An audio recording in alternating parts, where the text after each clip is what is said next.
आज जो अपने आप में ही बहुत निराले हैं। Although he needs no introduction, not at all. वो खुद किसी भी परिचय के मोहताज नहीं है। अब मैं बुलाना चाहूंगी मंच पे with due dignity Shri Madhav sir को। एक व्यक्ति था, सभी लोग बड़ा सम्मान देते थे उसे, सभी लोग नमस्कार राम राम करते। जब भी वो घर से बाहर निकलता बड़ा आदर भाव होता था सभी का उसका, और सभी लोग उसे नत्थामल सेठ कह के बुलाते थे। क्या बोलते थे? नत्थामल सेठ कह के पुकारते। वो भी सभी का विनम्रता से सभी की राम राम स्वीकार करता, नमस्कार अभिवादन स्वीकार करता, और करने के बाद एक बात बोलता था कि मैं घर जाके बोल दूंगा। किसी को कोई व्यक्ति बोलता कि नमस्कार सेठ जी, राम राम सेठ साहब, बोला राम राम साहब, मैं घर जाके बोल दूंगा।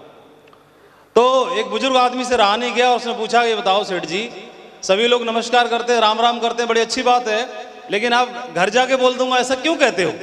रहा नहीं गया। अगर आप होते तो आप भी पूछते कि नहीं पूछते? कितने लोग पूछते? अच्छा। तो एक बुजुर्ग व्यक्ति ने पूछा कि सेठ जी आप ऐसा क्यों पूछते हो, बोलते हो कि घर जाके बोल दूंगा?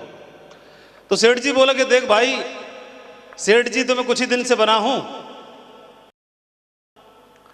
और नत्थामल सेठ भी मेरा नाम बाद में पड़ा है, असल में तो मेरा नाम है नत्थू।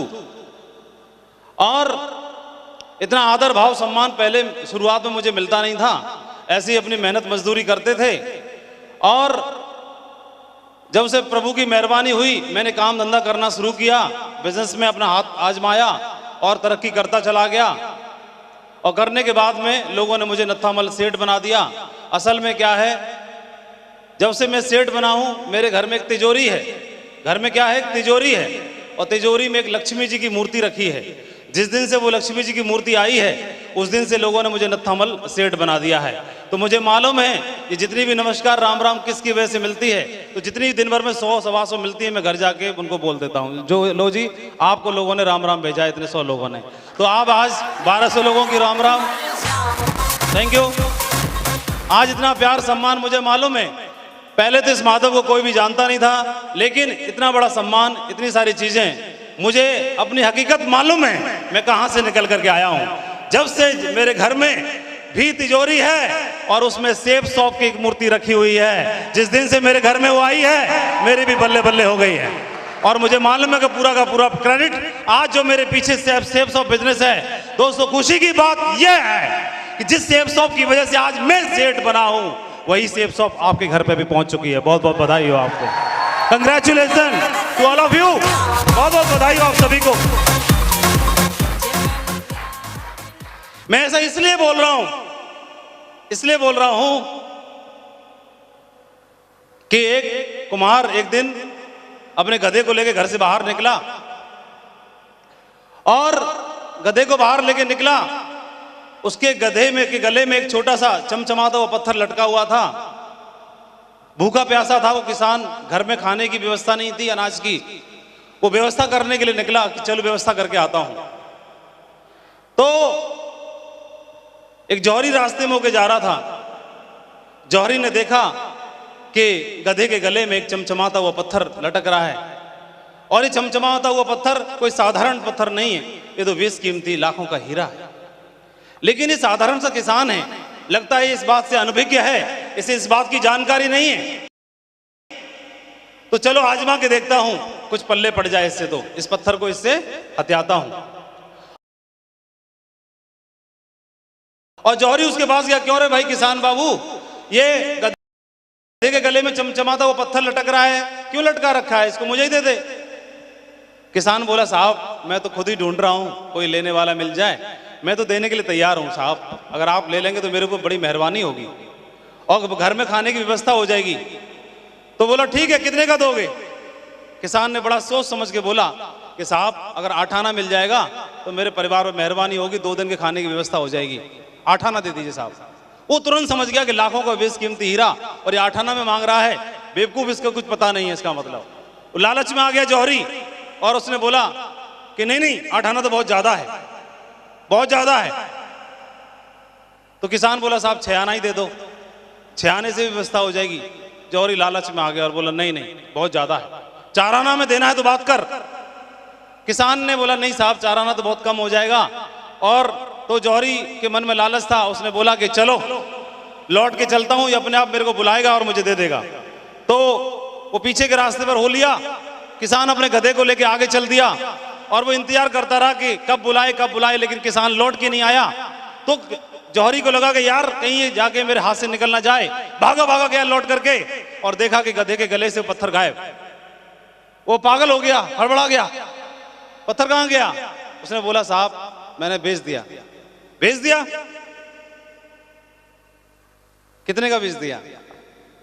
बोला साहब पूरा का पूरा 1 रुपया मिला, अगर 8 आना में 6 आना में बेच देता तो भारी नुकसान हो जाता। तो बोला जौहरी बोला कि मूर्ख तू गधा है, वो पत्थर 1 रुपए में बेच के खुश हो रहा है, वो तो लाखों का बेशकीमती हीरा था, तू गधा है, 1 रुपए में तूने पत्थर बेच दिया। किसान बोला साहब मैं गधा नहीं होता तो गधे के गले में उस हीरे को क्यों लटका के घूमता, मैं तो गधा ही हूं। लेकिन साहब मैं आपकी क्या कहूं,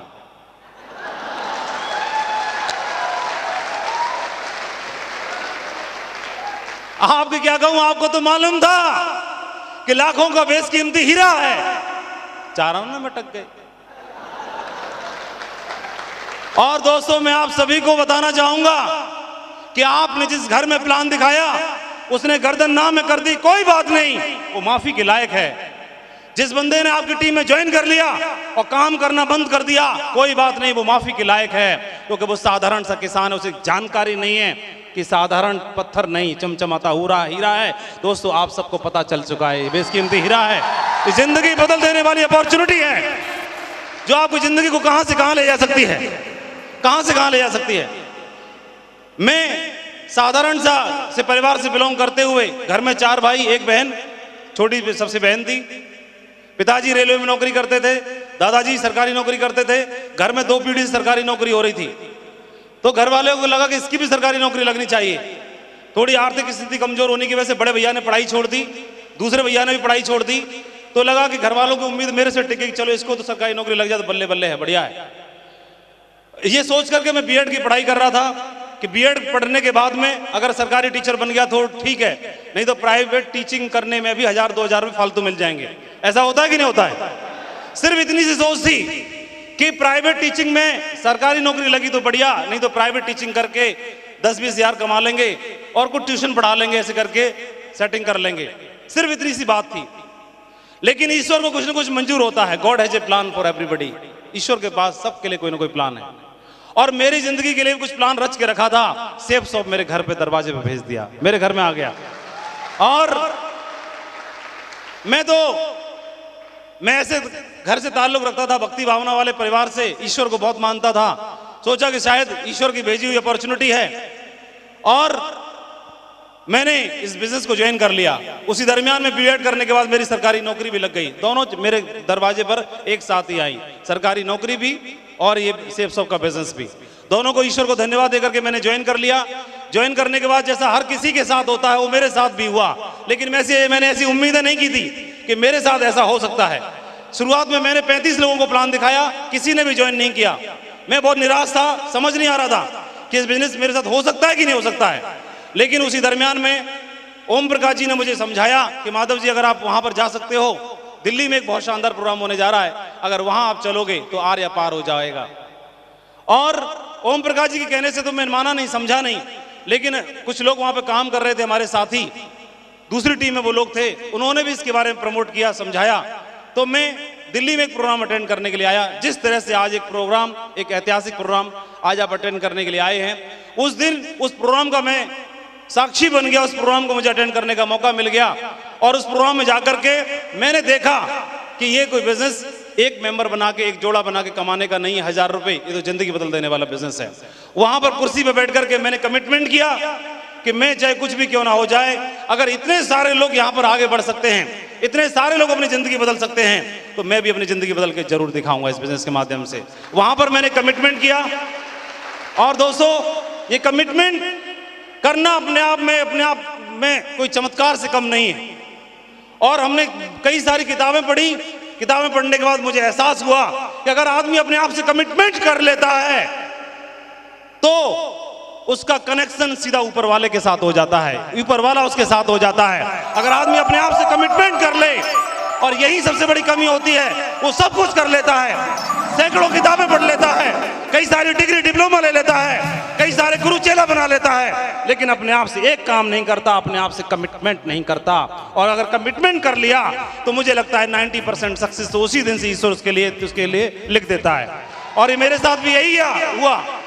कमिटमेंट किया, आग्रह करके काम करने की शुरुआत की। मैं बहुत ज्यादा आभारी हूं अपने अपलाइनों का। लोग बोलते हैं 1 लाख चलती है, 1 लाख नहीं चलती। इस बिजनेस का नेचर है 1 लाख चलती है, 1 लाख नहीं चलती। 1 लाख लंबी और 1 लाख छोटी होती है। लेकिन ऐसे व्यक्तित्व बैठे हैं आज आपके सामने जिनके लेफ्ट में 400 डायमंड, राइट में 400 डायमंड। हाँ, एक आम आदमी, एक आम परिवार से आने के बावजूद भी इतने बड़े अचीवमेंट्स लेकर के अपने परिवार का इतिहास लिख सकता है। आज कोई भी नेटवर्क मार्केटिंग इंडस्ट्री में कोई भी अचीवर इतने बड़े अचीवमेंट लेने के बारे में सोच नहीं पाता।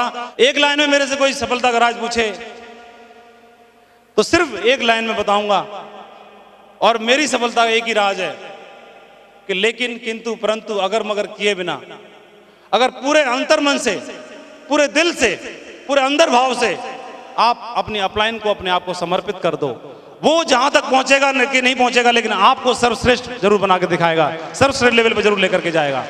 लेकिन ऐसा हो नहीं पाता। लेकिन, किंतु, परंतु, क्योंकि मानव स्वभाव है हमारा, और मानव स्वभाव में ऐसा होता है, ह्यूमन नेचर है, बीइंग ए ह्यूमन नेचर, हो नहीं पाता। लेकिन जिन जिन लोगों ने ऐसा करके दिखाया है, उन लोगों की सक्सेस, उन लोगों का जो मुकाम है वो अद्वितीय है। 2 चींटियां थी, एक मिस्री के डेले पे रहती थी और एक नमक के डेले पे रहती थी। तो दोनों घर से बाहर निकली तो दोनों का मिलन हुआ। बोला, सहेली कहाँ रहती हो? बोला, हम उधर ही रहते हैं। बोला, हम उधर रहते हैं। दोनों ने एड्रेस बताया। तो जो मिस्री की पे रहती थी, जो चींटी थी, उसने बोला कि ये तुम नमक पे रहती हो, ये क्या है कि नमक के चक्कर में पड़ी रहती हो? इससे भी बढ़िया चीज होती है दुनिया में मिस्री, मैं बहुत मीठी होती है, मैं तुमको खिलाऊंगी, कल मेरे यहाँ दावत पे आओ। तो चींटी दावत पे गई, नमक वाली मिस्री वाली जो चींटी थी उसके घर दावत पे गई। तो दावत पे जाने से पहले उसने सोचा कि मैं अगर वहां जाऊंगी तो पता नहीं मिस्री क्या रहती है, कहीं ऐसे नहीं भूखी रह जाऊं, अपना अरेंजमेंट घर से करके चलो। और उसने नमक की एक डली निकाली और मुंह में इधर दबा ली, दबा करके चल दी। अभी वहां दावत पे आई तो मिस्री उसको दी गई, बोला खाओ। तो उसने खाई तो बोला, इसमें तो कुछ भी अंतर नहीं है, तो वैसे ही। तो उसे डाउट हुआ, मिस्री वाली चींटी थी, तो उसने बोला कि चलो चेक करके देखती हूँ। तो उसने खुद खा के देखी, बोले मीठी है, इसको मीठी क्यों नहीं लग रही? बोले दोबारा खाओ बहन, दोबारा खाओ, कुछ नहीं है, तो वैसी है, वैसी है। तो उसने पूछा, बहना घर से कुछ अरेंजमेंट करके तो नहीं चली थी क्या? बोले हाँ, मैंने सोचा मिस्री समझ में आई कि नहीं आई, तो मैंने मुंह में एक इतना नमक रखा, फिर मुंह खोल के दिखाया। बोला बहना थोड़ा इसको बाहर निकाल, फिर बताती हूँ मिस्री कैसी होती है। जब उसने बाहर निकाला और जब मिस्री खाई तो पहचान गई होगी कि नहीं होगी मिस्री कैसी होती है? होती होगी नहीं होती होगी? लेकिन कई बंधु, किसी मीटिंग कोई बंदा आ गया, बोला अच्छा इन्होंने 3 कहानियां सुनाई, एक मिस्री वाली, एक गधे वाली, जौहरी वाली। अच्छा, रेलवे स्टेशन पे 25 रुपए की पुस्तक 108 कहाँ प्रेरणादायक कहानियां, वो वाली पुस्तक में से मारी होगी। 3 ही सुनाई। आप बोल रहे थे जिंदगी बदल जाएगी, डायमंड बन जाओगे पक्का। इनसे ज्यादा कहानियां तो मैं सुना दूं। भाई साहब, मुंह में नमक भरा होगा तो कुछ समझ में आएगा नहीं, मुंह खाली होगा तो बहुत ज्ञान लेके जाओगे। तो चेक कर लेना जिसको भी लेके आए हो दावत पे। मैंने अब तक एक ही बात जानी है मेरे अपलाइन से, नरसिंह ग्रेवाल जी एक ही बात बोलते हैं कि मीटिंग में आपने क्या सीखा ये महत्व नहीं रखता, बल्कि आपकी सक्सेस इस बात के ऊपर डिपेंड करती है कि हॉल से बाहर निकलते वक्त आपके दिल में और दिमाग में क्या चल रहा होता है, वो बात ज्यादा महत्व रखती है।